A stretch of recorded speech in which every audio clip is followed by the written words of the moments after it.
2 years ago, I was scared of sewing machines. Today, I'm sewing my own clothes.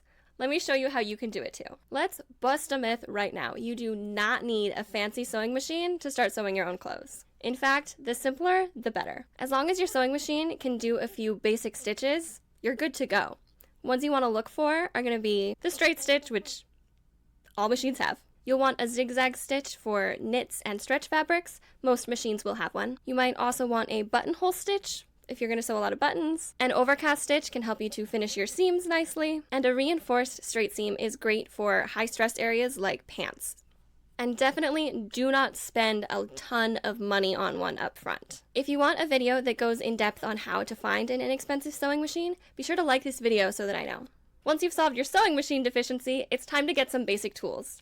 Here are 6 essentials. First off, you're going to need some fabric scissors. And just in case no one has ever told you before, make sure that you do not use your fabric scissors on anything else. You're going to want to protect them like your child.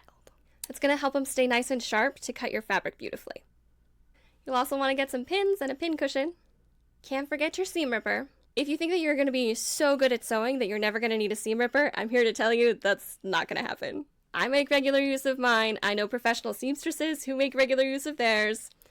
Just consider it your new best friend. You're going to be spending a lot of time together. You're also going to want a measuring tape and one of these clear rulers. This is your other new best friend, especially when you're cutting fabric out. You can use the guidelines to make sure that your fabric is on grain. It also has angle guidelines if something is cut on the bias. And if you're making something without a pattern and you just need to draw straight lines, again, best friend.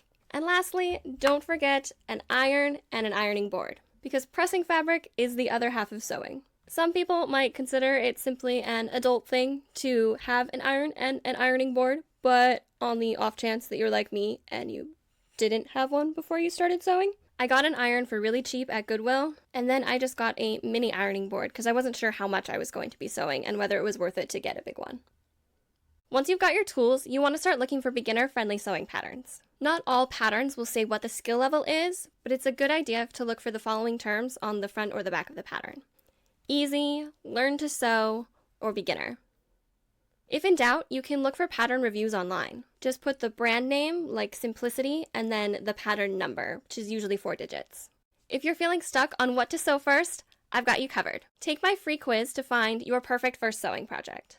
It's quick, fun, and will set you up for success on your sewing journey. Click the link in the description and let's get you sewing something amazing. Next, we need to talk fabrics. When you're starting out, don't feel like you need to spend a ton of money on fabric. Please don't. You can get old sheets at Goodwill to practice on. You can also look for discount fabric warehouses near you. Now, the nuance of fabric choice would take an entire video. Leave a comment below if you want that video. Here are 4 beginner-friendly fabrics to start sewing your own clothes. Cotton is always a great idea. It's sturdy, easy to sew, and it doesn't slip around while you're working. Linen is similar, but it's also really lightweight and breathable, which is great for summer clothes. There's also chambray, which is kind of like denim, but it's way more lightweight and easier to work with. Flannel is another good option. It's soft, cozy, and a forgiving fabric that can be great for your first pair of pajama pants.